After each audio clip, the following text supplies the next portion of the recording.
Una de las señales más claras de que la edad del jet había llegado para quedarse ocurrió en diciembre de 1959, cuando el 707 de la Fuerza Aérea Norteamericana, ahora el C-137A, aterrizó en Roma. El avión con el presidente Eisenhower a bordo realizaba una misión conocida como Operación Monzón. El presidente visitaría 11 países en solo 19 días. Antes del 707, este mismo viaje se hubiese tardado más de un mes. En Turquía, el presidente fue recibido por más de 400.000 personas.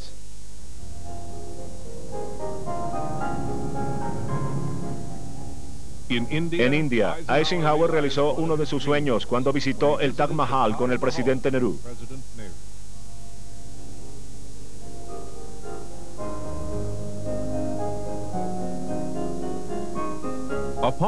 Cuando llegó a Atenas vía Teherán, Eisenhower y su grupo habían viajado a través de todo el imperio de Alejandro Magno en un solo día.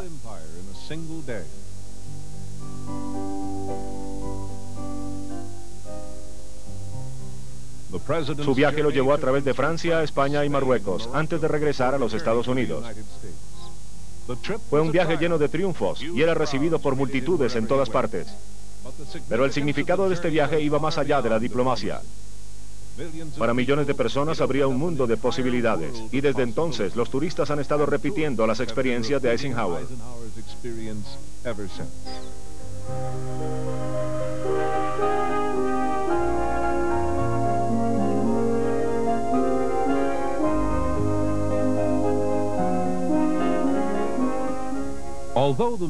Aunque los militares tenían su propia versión del avión de Boeing, el C-135, la Fuerza Aérea también compró muchos 707 civiles, y todos fueron denominados C-137. Ya estando en la flota para personalidades, estos aviones de la Fuerza Aérea adquirieron fama, llevando a los presidentes de Estados Unidos por todo el mundo.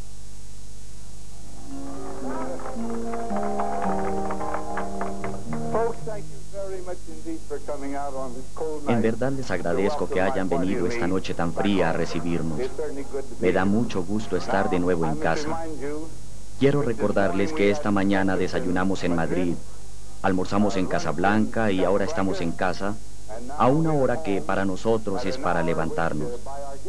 Así que entenderán por qué este no es momento para un discurso muy informativo.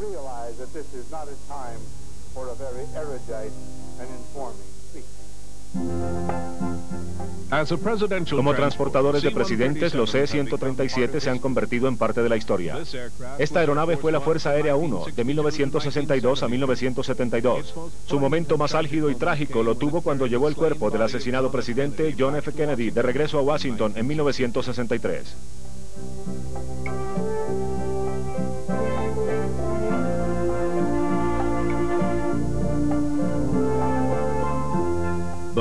El nombre de Fuerza Aérea 1 ya ha sido traspasado a otras estructuras aéreas, pero es en realidad la señal de radio que se utiliza solamente cuando el presidente está a bordo.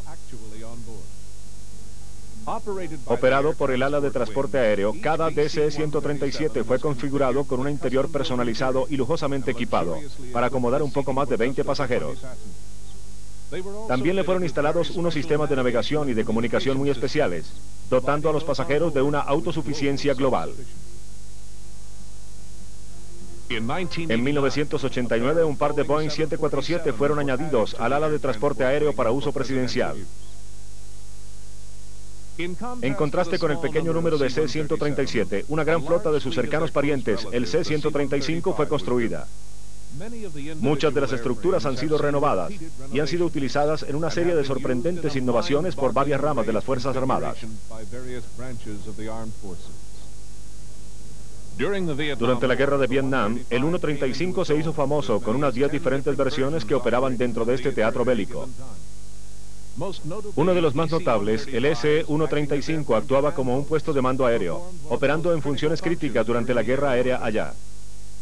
Varias aeronaves fueron adaptadas para acomodar equipos electrónicos y de inteligencia bajo el servicio del Comando Aéreo Estratégico.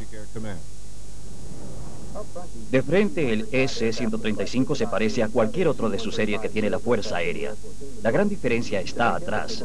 Este es el puesto de comando aéreo del CAE, Comando Aéreo Estratégico, conocido como el Catalejo. El puesto de comando aéreo es una versión menor del puesto de comando subterráneo del CAE y tiene las mismas capacidades básicas. Cada día el puesto de comando subterráneo controla las fuerzas del CAE en todo el mundo. Sería un blanco primordial para un potencial enemigo en tiempos de guerra. Si el puesto subterráneo de mando es inhabilitado, el control de las fuerzas del CAE es pasado al puesto de mando aéreo. Sus oficiales a cargo están entrenados para manejar cualquier contraataque que el presidente ordene y para dirigir la recuperación de las fuerzas bombarderas y de tanques que estén regresando. Existe un puesto de comando aéreo volando sobre el Medio Oeste durante las 24 horas de cada día. Además, el Catalejo tiene la capacidad de lanzar fuerzas misiles si los centros primarios de lanzamiento son inhabilitados.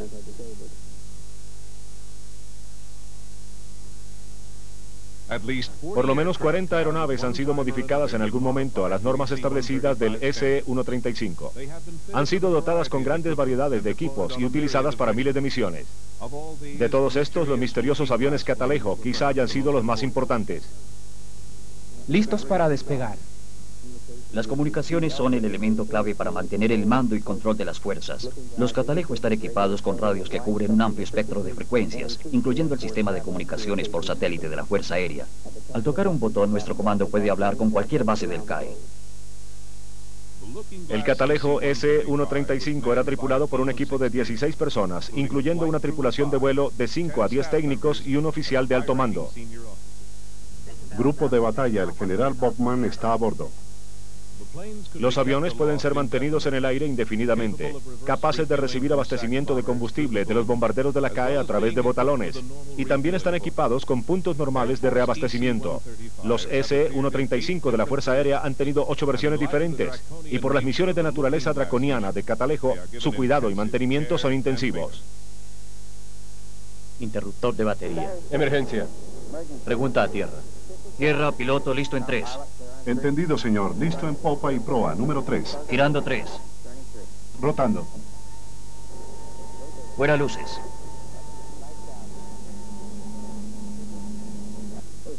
Ciertamente ha habido muchos cambios en el Catalejo, en lo que se refiere a equipos y desempeño en los últimos 21 años.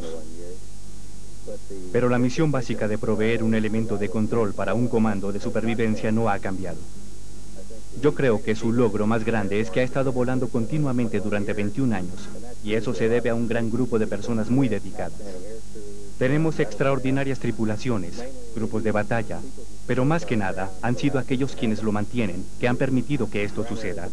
Trabajan las 24 horas del día para que sigamos manteniendo este ritmo y podamos cumplir nuestros compromisos. La primera producción de los SE-135 fue a mediados de los años 60, pero muchos de ellos siguen en servicio todavía.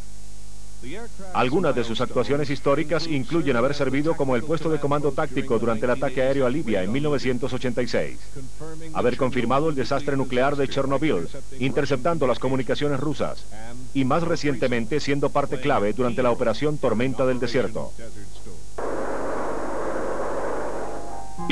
A finales de los años 60, la Fuerza Aérea le otorgó un contrato a Boeing para convertir 2 series de aeronaves 320 civiles para un trabajo especial. Cuando estuvieron terminados, esta pareja de aviones era inconfundible, ya que ambos llevaban una antena rotatoria de 10 metros de diámetro sobre el fuselaje trasero. Estos 707 convertidos, designados como el SE-137, fueron los primeros de una legendaria especie, los AWAC, aeronaves con sistema para control y advertencia.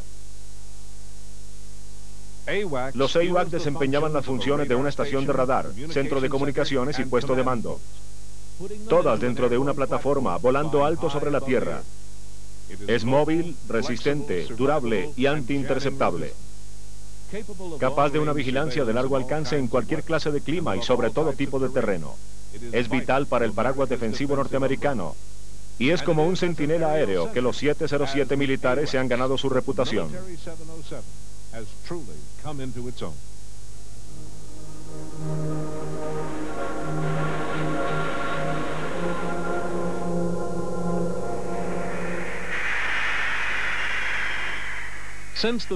Desde mediados de los años 60, la Fuerza Aérea Norteamericana constantemente ha mantenido y mejorado su flotilla de tanqueros KC-135. El momento histórico le llegó a los tanqueros cuando unos motores de ventilación, eficientes en su consumo energético, le fueron instalados. Estos los dotaron de mayor fuerza y una capacidad de encendido instantáneo, y sorprendentemente el incremento del 30% en su fuerza fue acompañado por un ahorro de combustible del 27%, 85% menos de ruido y con emisiones de gases 90% más bajas que antes. Y más importante aún, la reestructuración de ingeniería prolongó la expectativa de vida en cada nave. Los sistemas electrónicos, hidráulicos y de control de vuelo también han sido modernizados como parte de este programa. Algunas de las extrañas versiones del 135 son unas naves de reconocimiento con su distintiva nariz de dedal. Estos espaciosos bulbos alojan un equipo de radar altamente sensitivo. Muchas de estas naves también han sido equipadas con cámaras y antenas de fuselaje.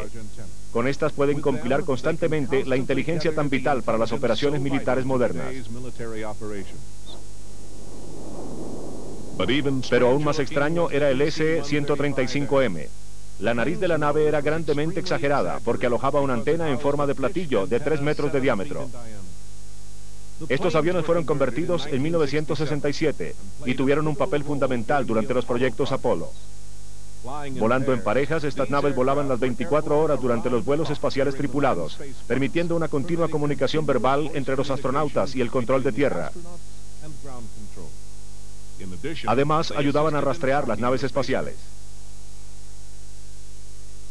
No obstante tantas extrañas y maravillosas variaciones, sigue siendo el tanquero KC-135 la columna vertebral de la serie 135.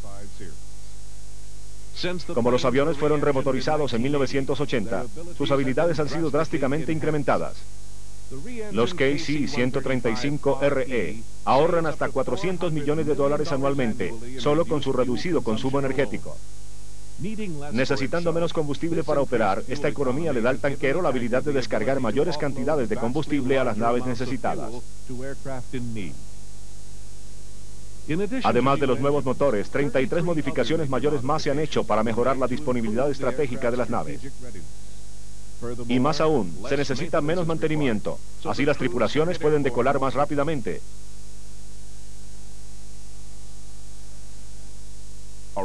Alrededor del mundo, 24 horas al día, 365 días al año, hay tripulaciones en estado de alerta tripulando las aeronaves tanqueras KC-135.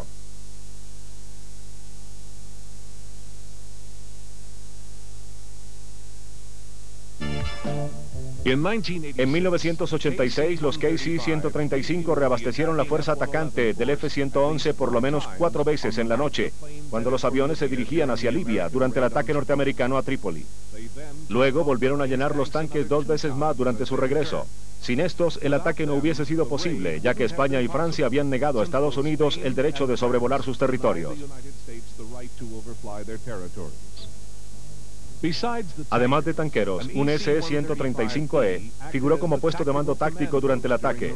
Y finalmente, la evaluación de los daños fue provista por un C-235 con cámaras, que mandaba las evidencias fotográficas directamente a Washington, D.C.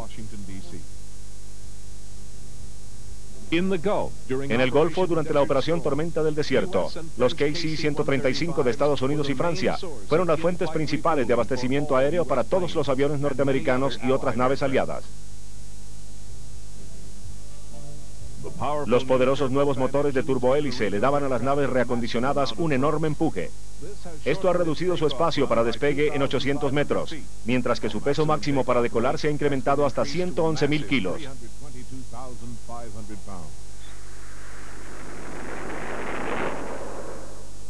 Por razones de su mínimo consumo de combustible, estos motores con turbohélice pueden descargar un 65% más de combustible a 2.500 kilómetros de su base y un increíble 150% más a 4.000 kilómetros de casa. En este momento, el promedio de las estructuras del C-135 solo han volado la tercera parte de sus esperadas 30.000 horas de vida. No hay duda que este avión seguirá volando más allá de su esperado retiro hasta cerca del año 2020.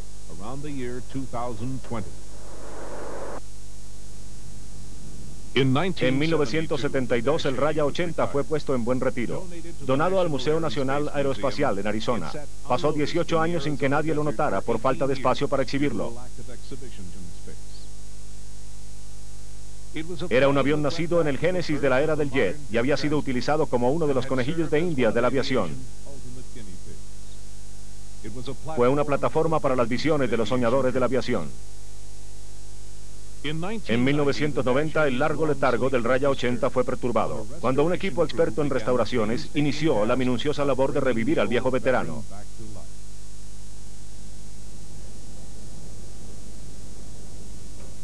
Cada remache fue verificado 2 veces.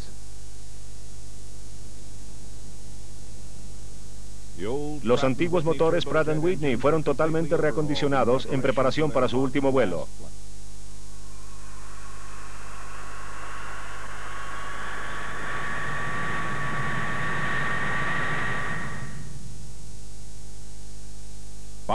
Finalmente, el Raya 80 estuvo listo, preparado para hacer su última travesía rumbo a casa, retornando a su lugar natal en Seattle.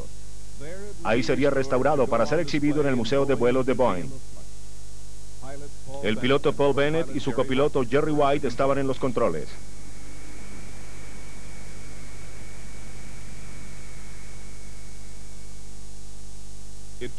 Se necesitó un equipo minuciosamente escogido de 15 técnicos e ingenieros y un total de 1000 horas hombre para preparar esta vieja ave para su viaje.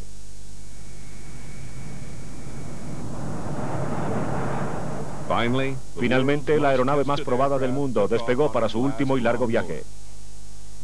La mayoría de su tripulación eran apenas unos niños cuando esta maravilla hizo su primer vuelo en 1954. Las pruebas hechas durante sus 2000 vuelos habían escrito un enorme capítulo en la historia de la aviación y habían impulsado la edad del jet hacia el futuro. En ruta hacia Seattle, el Raya 80 aterrizó en Moses, Lago Washington, recogiendo una famosa pareja de viejos amigos y admiradores para que participaran en el triunfante regreso del avión al campo Boeing.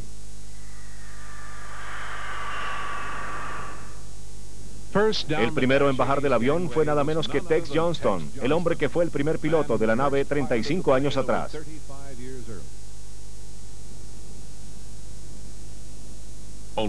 Solo quedaba una tarea para devolver el avión a su gloria original. Utilizando un nuevo método ambientalmente seguro para quitarle la pintura, con hielo seco en lugar de químicos tóxicos, se preparó el avión para sus últimas capas de pintura. Verdaderamente era la primera vez que se utilizaba este método, y sería la última prueba en la que el Raya 80 estaría envuelto.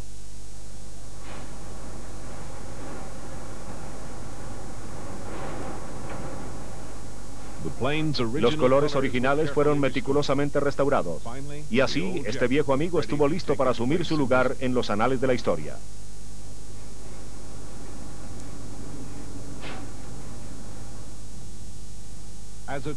Como un homenaje a la enorme contribución del Raya 80 a la aviación, el Museo Smithsoniano lo ha declarado como una de las 12 aeronaves más importantes de todos los tiempos. Antes de su retiro, el avión hizo su último vuelo, trasladando a los que lo vieron en épocas ya pasadas.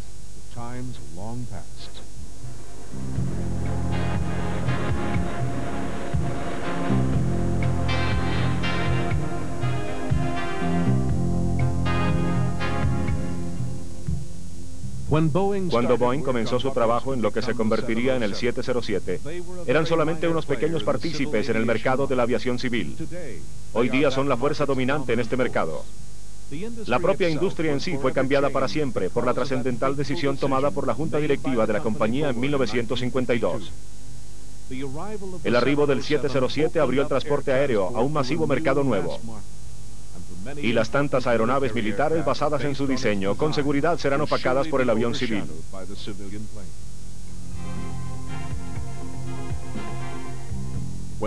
Cuando el Raya 80 voló por primera vez, también lo hizo el mundo. Un mundo que de ahí en adelante sería un lugar extraordinariamente más pequeño y más íntimo.